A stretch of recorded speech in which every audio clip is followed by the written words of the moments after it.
Chapter 4 Mike. Even though I've already experienced it multiple times, it still felt unreal how peaceful my drives were now that I wasn't too late to work all the time. I knew where I was going though, since I've been to Jeremy's house before because he's invited me over for parties and whatnot. It almost felt like he's more of a friend than a boss. Anyways, it was just a few miles from the mall, so it wouldn't take me too much longer to reach my destination. I drove down the streets, an animatronic fox in the back, and the time to worry about.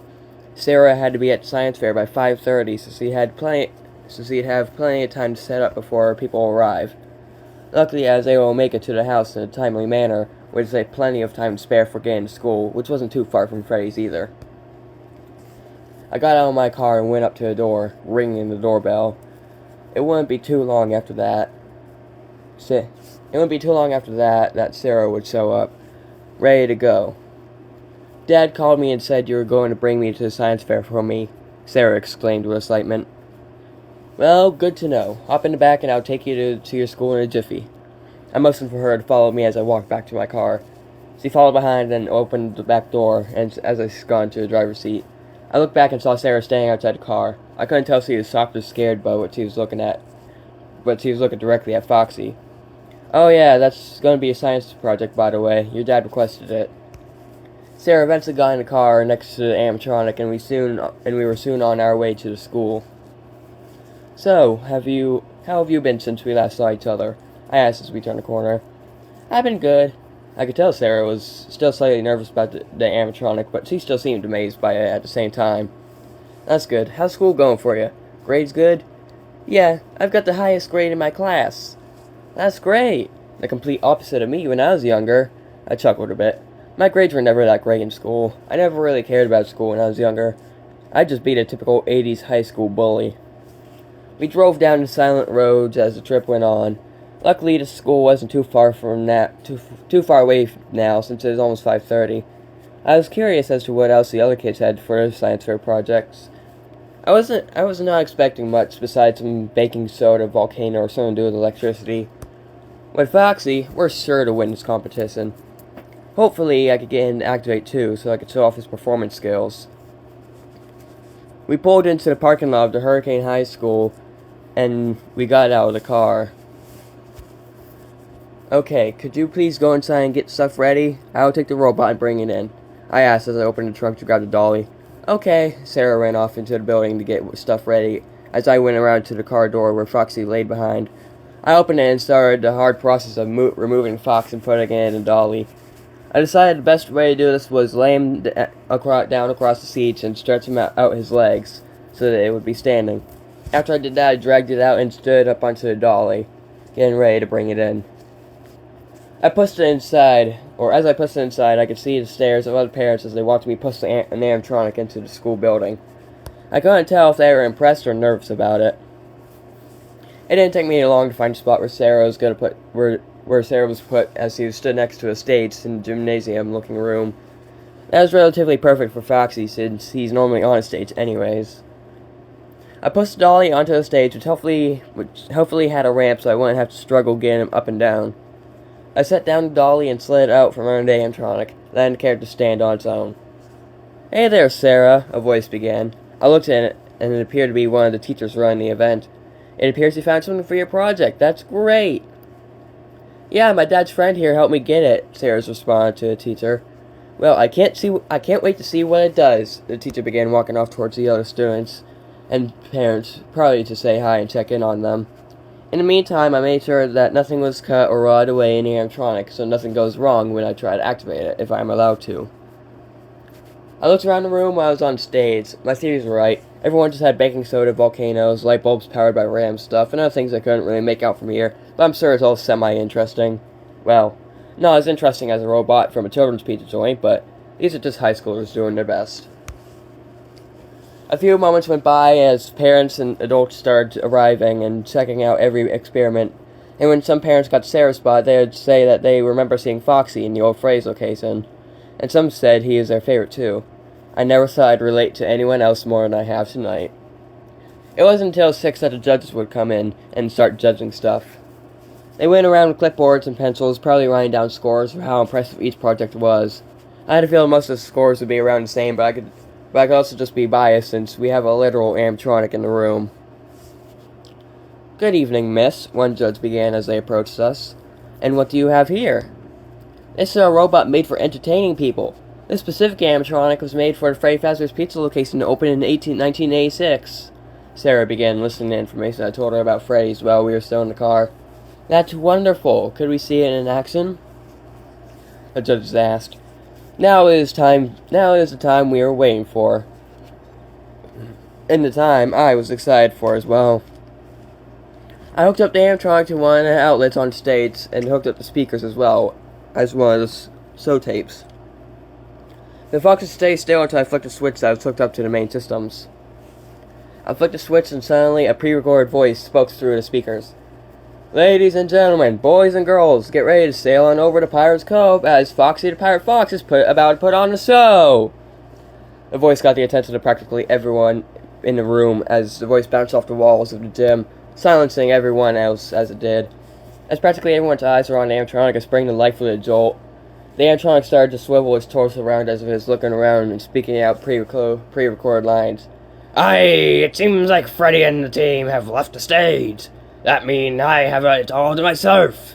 Its mouth lip-synced with the voice lines during the shows. The curtains to the main stage would be shut, and Foxy would have all the attention on his own stage. "Well, you must all be my new swashbuckling crew. Are you ready to sail the seven seas and adventure with treasure?" By now, the little children in the restaurant probably responded with a big cheer, all yelling "yeah" at the same time. "Aye, if ye want to be a part of me crew, ye'd have to lose an eye and an arm. Yah-her-her-her-her," the fox continued, swiveling its body and raised its hook as it spoke. Practically every part of him moved with the other, giving it a near fluid movement, even though it was still pretty robotic. I'm just messing around with you, mateys. You don't have to lose anything to join me crew. All you have to do is sing along with me, and to join the crew." Music began playing as the fox finished his line. It had a very pirate-sounding theme to it, very fitting for the type of theme the animatronic scene hold. "Yo ho ho! If you want to join me crew, all you have to do is sing the song with me." The fox began singing, swinging its body around and moving its arms and head. "A true pirate isn't a pirate without a sea shanty. Yar-har-har," it kept singing. I assume kids who weren't scared of the animatronic would sing along with Fox, but obviously we're in a school of high schoolers. I wondered if some of them were cringing at the childish sea shanty. The judges seemed amused and entertained by the animatronic. I couldn't tell if they were amused that it still worked or amused that they could see the servos and joints move inside the animatronic thanks to the many holes it held in its fur casing. It kept singing its sea shanty about about being part of his pirate crew and whatnot, and about halfway through the song there was a crowd of people standing around and watching the animatronic. Once the performance came to an end, the animatronic shut down. The judges started to write down on the clipboards proudly the scores Sarah got on her project. "Incredible job, Sarah. Well, we'll see you later when we announce our winners." The judges began walking off. It felt like Sarah had a good chance of winning first place, but I could tell the judges weren't being entirely truthful. I could see it in their tone of voice. I was able to figure out that they weren't being entirely sincere since I had the same tone many times when Dad and Mom would tell my little sister Elizabeth that my brother was sick after that day. I knew I'd have to do some cheering up since I'm the responsible adult for Sarah currently, but hoping she could take not getting first place. A few moments had passed as I watched the judges discuss in the corner. I knew that they would probably need a stage to announce the winner, so I got off and stood on the floor with Sarah. I left the animatronic on stage though, since I couldn't really move it that much. But I'm sure the judges would just go next to it. Soon enough, it seemed that they all came to an agreement on what would probably get first place, since they all got themselves ready to get up on stage. As the three of them got up, one grabbed the microphone and spoke out to the room. "Ladies and gentlemen, it has been a pleasure seeing each and every one of your projects that you have each made with care. We will now be announcing the first, second, and third winners. Remember, it's not the end of the world if you don't get one of the three places. This is thoroughly sought out between the three of us, and we have picked our favorites. The one speaking pulled out paper, which assumingly had 3 winners. In third place, we have Leonard McCall with his incredible baking soda volcano.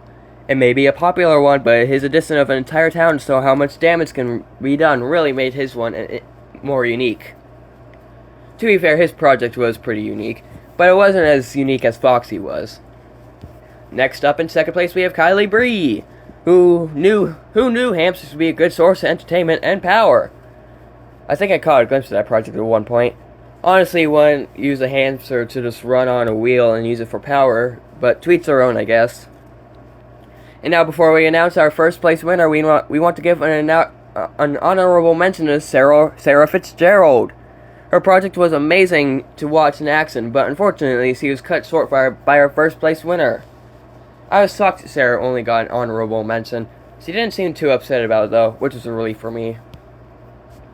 And now, our first place winner goes to David Murphy. Even though we understood everything he said, we still couldn't figure out how he was able to make energy appear out of thin air.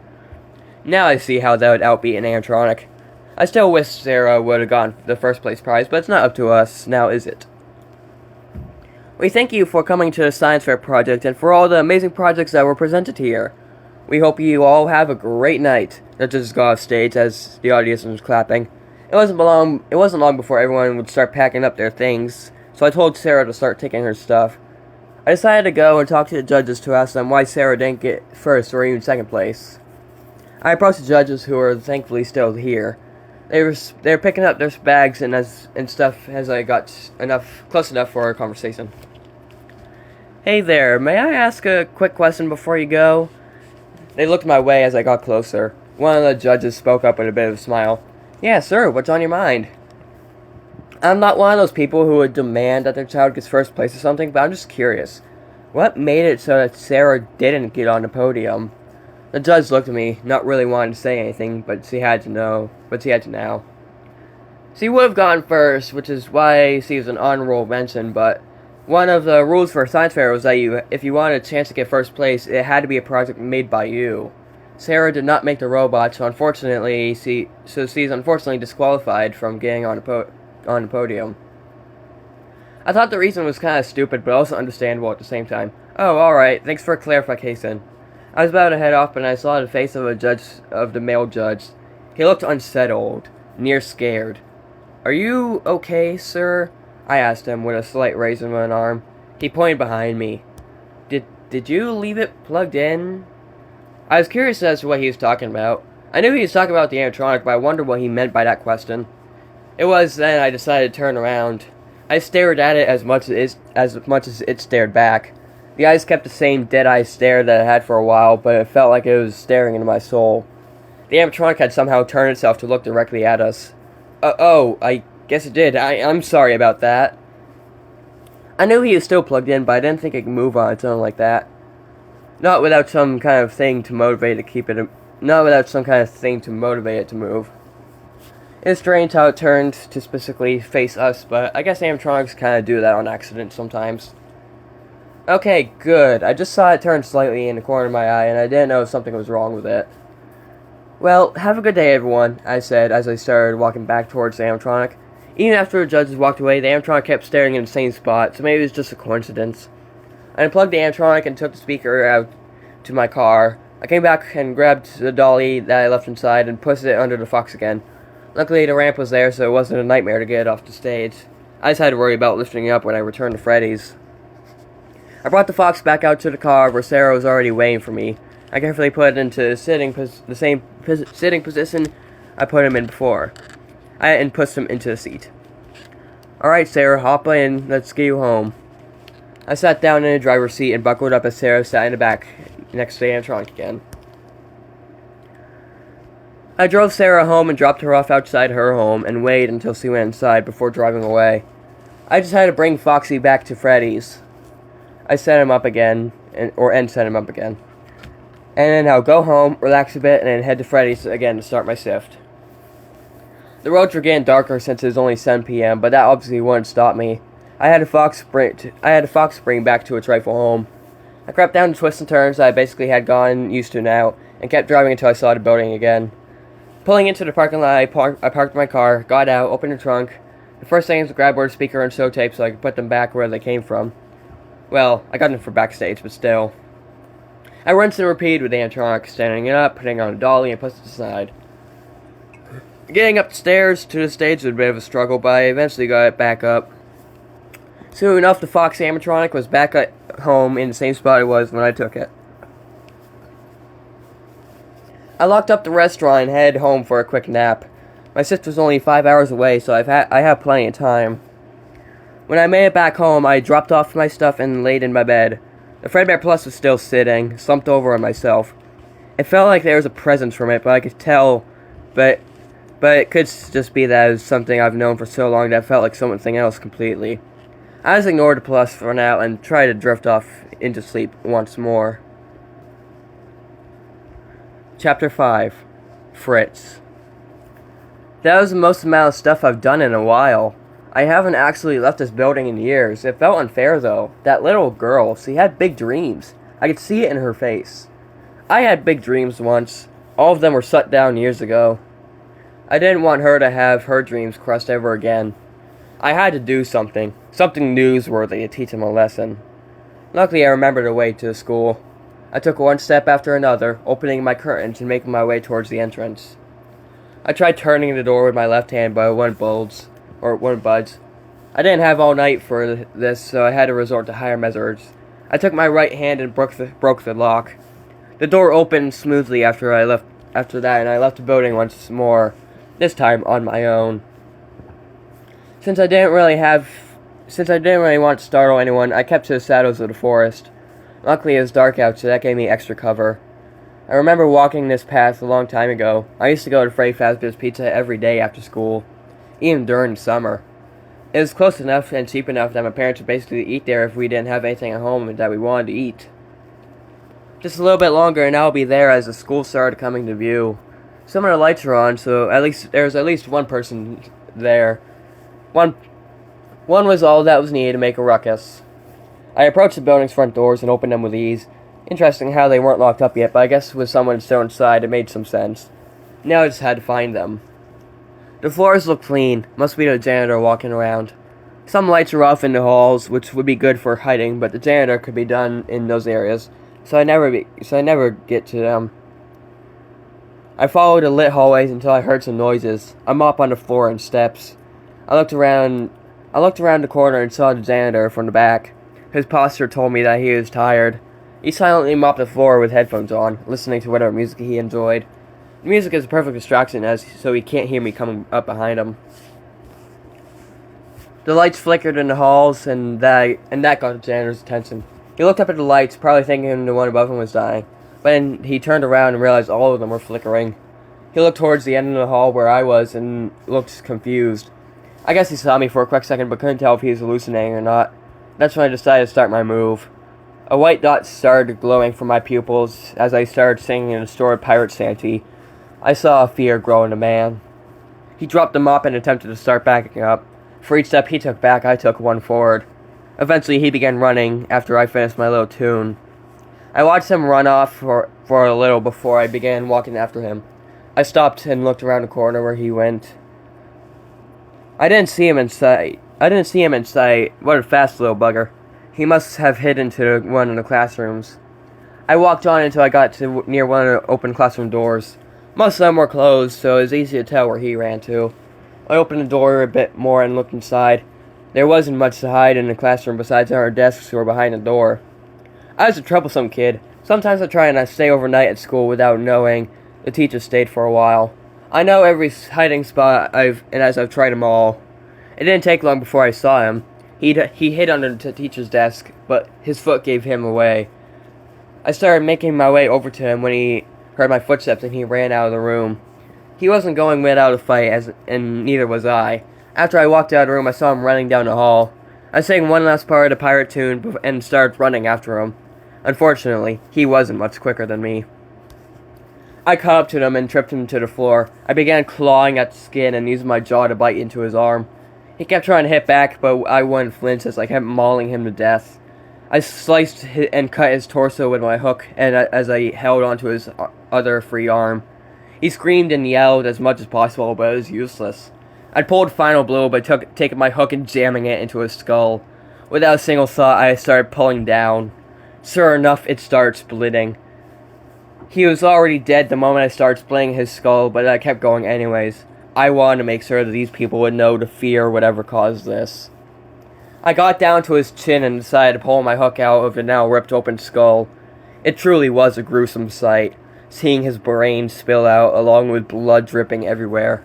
It was hard to identify who he was anymore, but his name tag was still there, covered in blood. But it was still readable. Frank Mitchell's. Poor man was just doing his job, but I had to do what needed to be done. Now I just had to make it back to Freddy's before the security guy